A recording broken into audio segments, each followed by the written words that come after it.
பிரியமானவர்களே, இயேசு கிறிஸ்துவின் நாமத்தில் உங்களுக்கு என் அன்பின் வாழ்த்துக்கள். நல்லா இருக்கீங்களா? எப்படி இருக்கிறீங்க? சுகமா இருக்கிறீங்களா? இந்த காலை பொழுது எப்படி இருக்குது? பிளசண்டா, சந்தோஷமா, மகிழ்ச்சியா இருக்குதா? தினந்தோறும் மகிழ்ச்சியா இருக்கணும், சரியா? ஆண்டவர் உங்களோடு பேசுகிறார்ல. இந்த இடம் பாக்குறீங்களா? ரொம்ப அழகா இருக்குது இல்ல? இங்கே இந்த சிட்டில இது மாதிரிலாம் அழகா டெக்கரேட் பண்ணி வச்சிருக்கிறாங்க. இந்த இடத்தை நீங்களும் பார்க்கணும்னு இங்க நின்று உங்களோட நான் பேசுகிறேன். எரேமியா 29:10 ஆண்டவர் ஒரு வார்த்தை அழகாக உங்களுக்காக இன்றைக்கு சொல்லி இருக்கிறார். அதாவது, உங்களை குறித்து நான் சொல்லி இருக்கிற நல் வார்த்தைகளை நான் நிறைவேற்றுவேன் என்று ஆண்டவர் வாக்கு கொடுக்கிறார். ஆண்டவர் இஸ்ரவேல் மக்களை பற்றி சொல்லும் போது ஒரு காரியத்தை சொன்னார். நீங்கள் அந்நிய தேசத்தில் அடிமையா கொண்டு போகப்படுவீங்க, சிறுமைப்படுவீர்கள் சொல்லி. ஆனா 70 வருஷம்தான். அது முடியும் பொழுது நான் உங்களை சந்திப்பேன், திரும்ப கொண்டு வருவேன், உங்களை மேன்மைப்படுத்துவேன், ஆசீர்வதிப்பேன், என்னை உங்களுக்கு வெளிப்படுத்துவேன் என்று வாக்குத்தத்தெல்லாம் ஆண்டவர் கொடுத்திருந்தார். அந்த மக்கள் அப்படிப்பட்ட சூழ்நிலையில் இருக்கும் போது ஆண்டவர் வாக்கு கொடுக்கிறார். உங்களை குறித்து சொல்லி இருக்கிற நல் வார்த்தைகளை நான் நிறைவேற்றுவேன் என்பதாய் சொல்லுகிறார். இன்றைக்கு தீமையான காரியத்தை அனுபவித்துக் கொண்டிருக்கிறீங்களா? கஷ்டங்கள், இழப்புகள், நஷ்டங்கள், வேதனைகள், நிந்தைகள், அவமானத்தை அனுபவித்துக் கொண்டிருக்கிறீங்களா?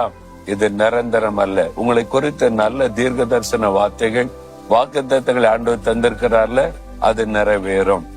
ஒரு வருஷம் பாருங்க, ஆண்டவர் வாக்குத்தத்தை ஒரு வருஷமும் தருவதே மக்களுக்கு நான் சொல்லுவது உண்டு. எனக்காக தனியா நான் காத்திருந்து எனக்கென்று ஒரு வார்த்தை நீ தரணும், இந்த வருஷத்துக்காக நீ காத்திருந்து ஜெபிப்பது என்னுடைய வழக்கம். அந்த மாதிரி ரொம்ப சின்சியரா உபவாசம் பண்ணி காத்திருந்து எனக்கு நீங்க என்ன சொல்றீங்க என்னோட பேசுங்க. மக்களுக்கு சொல்லிட்டீங்க, அந்த வாக்குத்தத்தை சொல்லிட்டேன், எனக்கு சொல்லுங்க நீ காத்திருந்த போது ஆண்டவர் சொன்னார், எந்த வருஷமும் இல்லாத அளவுக்கு இந்த வருஷம் நிந்தையும் அவமானமும் உனக்கு வரும், நீ அதை சந்திக்க வேண்டியது வரும்னு சொன்னார். கர்த்தருடைய வாக்குத்தத்தம் பாத்தீங்களா? ஊழியக்காரனுக்கு ஆண்டவர் சொன்னாரு. ஆனா அடுத்த ஆண்டவர் சொன்னார், நீ இதை கடந்து போகும்போது இந்த ஊழியத்திலே இன்னும் ஆசீர்வாதங்களை தருவேன், மேன்மைப்படுத்துவேன் என்பதான நல் வார்த்தைகளை சொல்லி இருந்தார். அதே மாதிரி மிகுந்த அவமானம், மிகுந்த நெருக்கம், இதுவரை கண்டிராத நின்ற அவமானத்தை நான் சந்திக்க வேண்டியது வந்தது. ஆனால் அதை பொறுமையோடு சகித்து கொள்ள கிருபை கொடுத்தார். ஏன் தெரியுமா? இதற்கு பிறகு ஒரு பெரிய ஆசீர்வாதம் இருக்குது, கர்த்தர் வாக்கு கொடுத்திருக்கிறார், அந்த வார்த்தை நிறைவேறும் என்று.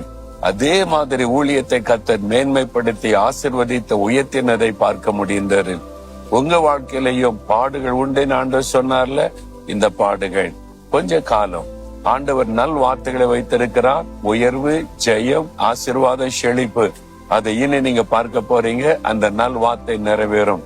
விசுவாசத்தோட சொல்லுங்க, ஆண்டவரே, என்னை குறித்து நீர் வைத்திருக்கிற நல் வார்த்தைகளை சீக்கிரமாய் நிறைவேற்ற போகிறீர்.